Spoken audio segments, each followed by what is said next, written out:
Welcome to the AFR Saints channel, where we provide you daily content on your favorite team, the New Orleans Saints. Do us a favor and hit that subscribe button. Be sure to leave your comments below and smash that like button. Who dat?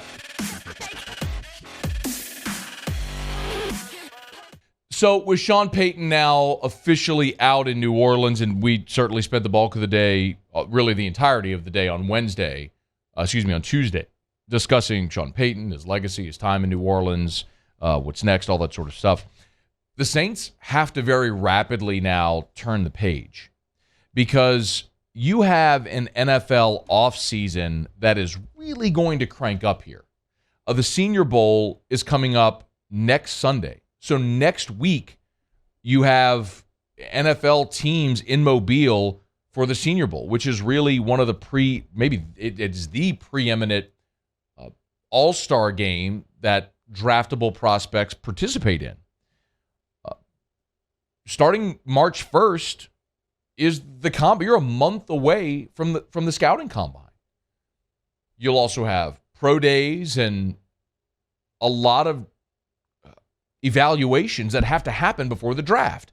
You're going to start the league year, and free agency is coming. So there's so much to be done. So little time. So the Saints have to move quickly. I mean, typically, you have Black Monday, the day after week 18 ends. Well, now you've gone 2 weeks beyond that. So the Saints' time frame to find a new coach is really compressed as you're here into the offseason. It's different if you're a team playing deep into the postseason and you're going to lose an assistant. You can find an assistant replacement. It's different when it's the head coach who's then going to make staff hires, etc. So they've got to move quickly.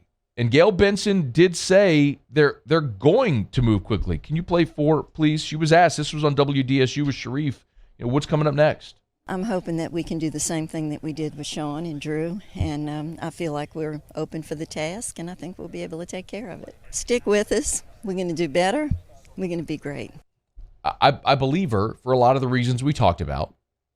The culture has changed. This was a huge part of what Sean talked about was building culture. Can you play Sean number 4 from yesterday? This was, maybe I'll go back and actually count the number of times in an hour and a half, because I don't have anything else to do in my life, how many times Sean Payton said culture in his press conference. Listen to him.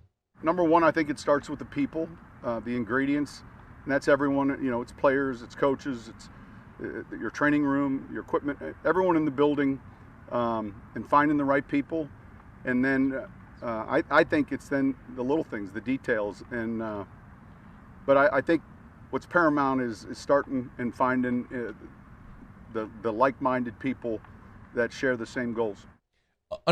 For my apologies, that was before Week 18, the game against the Falcons. But understand that's been his whole mantra, and that's what they've done in New Orleans, which is why so many people are looking at Dennis Allen and saying that's the one that makes the most sense. And Sean Payton gave Dennis Allen a bit of a ringing endorsement during his press conference. He basically, he kind of looked that way and said, we have a guy right there who'd be a great candidate to replace him. So the Saints have to move quickly. They have to be thorough. The NFL mandates it, of course. The NFL mandates you have a process. The Rooney Rule mandates that you interview a minority candidate. So all of that is going to happen, but it's got to happen quickly. And something that really will stand out to me is the question of, what exactly is Gail Benson looking for, and how desirable is the New Orleans job? So, I put together my list of candidates.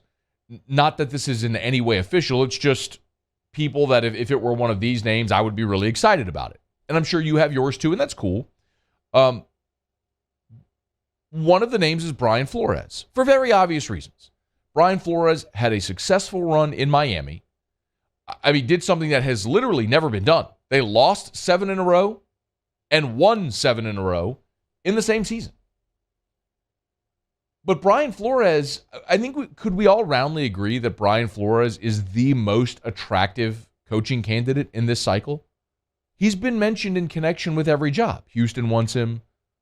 Chicago wants him. I mean, now people in New Orleans are talking about it. New Orleans, I don't think, is the best job open right now. Far from it. You do have a bad cap situation, and you have no quarterback. If you're looking as an NFL head coach, where am I going? With a chance to, as far as attractiveness of jobs, obviously you want great leadership, and the Saints have that. They've got great ownership, a great front office. That's not even debatable. But what cost Brian Flores his job in Miami is the fact that he disagreed with the front office on the plan for Tua at quarterback. So they chose the quarterback over the coach. If Brian Flores were to come to New Orleans, he would have a hand in picking the quarterback, but who would that be? Now, if you're going to tell me, hey, you have a chance to bring Deshaun Watson to New Orleans with Brian Flores, sign me up. I'm here for all of it. Give me all of that smoke. You have a franchise quarterback in his prime that could be your guy for the next decade and a superstar young head coach. I'm here for it. I just don't think that's realistic. I don't think the Saints have the assets to trade for certainly don't have the draft assets to trade for Deshaun Watson when you're picking that low in the draft, when you're picking 18th, and then presumably you'd win and your future picks would be even worse than that. And you could send players, and I'd be okay with that in exchange for a quarterback. I just don't think New Orleans is the top job right now on the market. So if the Saints could get Brian Flores, great. I don't know that that's realistic. So I start to look at other names. The most obvious we talked about is Dennis Allen. Dennis Allen has been a head coach before. He was in a disastrous situation with the Raiders. 2 stints in New Orleans under Sean Payton, most recently here since 2015, where he came in. He took over for Rob Ryan as defensive coordinator, and every year the Saints defense has gotten better to the point where the defense has outperformed the offense the last 2 years. They are a top 10 defense in basically every statistical category in the NFL. They're one of the best defenses in the league. And we also saw it this year in Tampa when Sean Payton was out with COVID that Dennis Allen was the head coach when they went down to Tampa and beat Tom Brady and the Bucs 9-0. So, listen, that's not the formula I'd like to see the Saints replicate, because I don't think that's able to be replicated to winning a championship. This isn't the 2000 Baltimore Ravens or the 1985 Bears.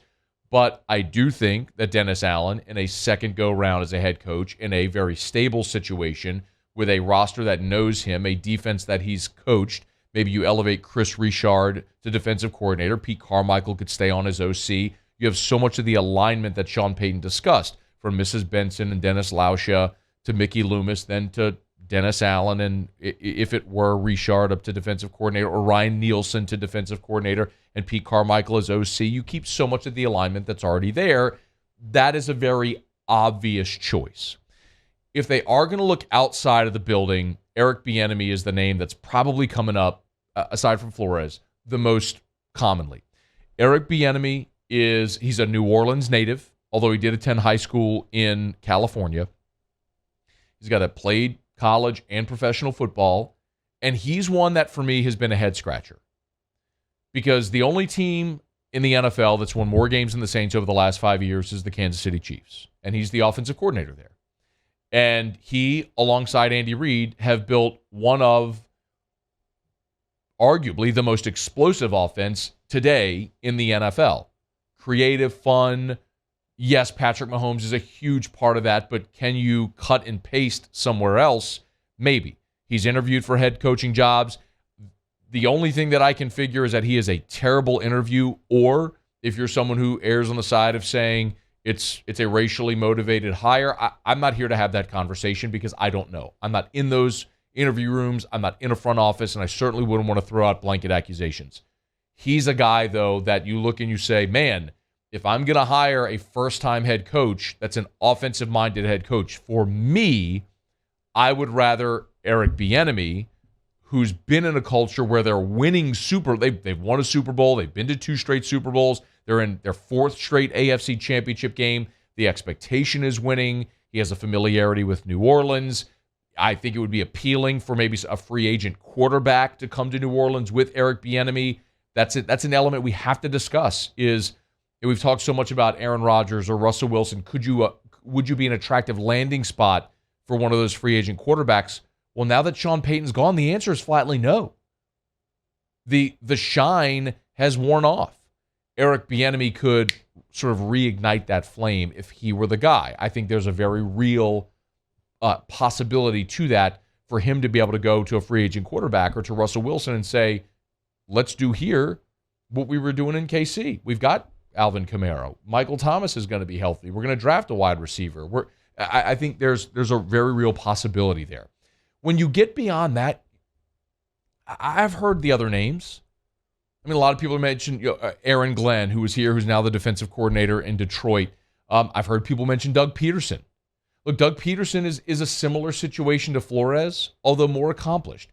Doug Pederson won a Super Bowl. Doug Peterson's record in Philly was 46-39-1. And he'd probably still be the coach, but for the headbutting there with management and a lot of the infighting. And you don't have that in New Orleans. So that's one of the reasons why the structure of New Orleans is more appealing. Doug Pederson played at ULM. He coached high school in North Louisiana. So he's got ties to the state. Not that that really matters in the NFL for any material reason, other than he may want the job. He's been out of coaching for this year. You could certainly throw that out there. I am allergic to the idea of hiring a college coach, so I'm not at all interested in having that kind of conversation, whatever it may be. The only name you could throw out would be Jim Harbaugh, because he was a play away from winning a Super Bowl with the 49ers, and he's won everywhere he's been. So I'd be open to that. I just don't think that that's going to happen. I mean, I don't think Michigan's going to let Jim Harbaugh get away. So you have options. You have a lot of really good options. I think the most obvious option is going to be Dennis Allen. But could you do better? That's what Mrs. Benson and Dennis Lauscha and Mickey Loomis are going to have to figure out here, and they're going to have to figure it out very quickly. For me, yes, I think it's obvious. Dennis Allen is the guy. I think that's obvious. Unless you find a better candidate through the interview process, which has happened as well. But I do think that there are a number of candidates that would make sense, that could have success in New Orleans. And they got to find it quickly, because the time to build the 2022 Saints roster is now. The Saints are doing something they haven't had to do in 16 years. Let's search for a new head coach, and it begins today. Hey, thanks so much for watching. Please leave your comments. I love to interact, and be sure to hit the red subscribe button below.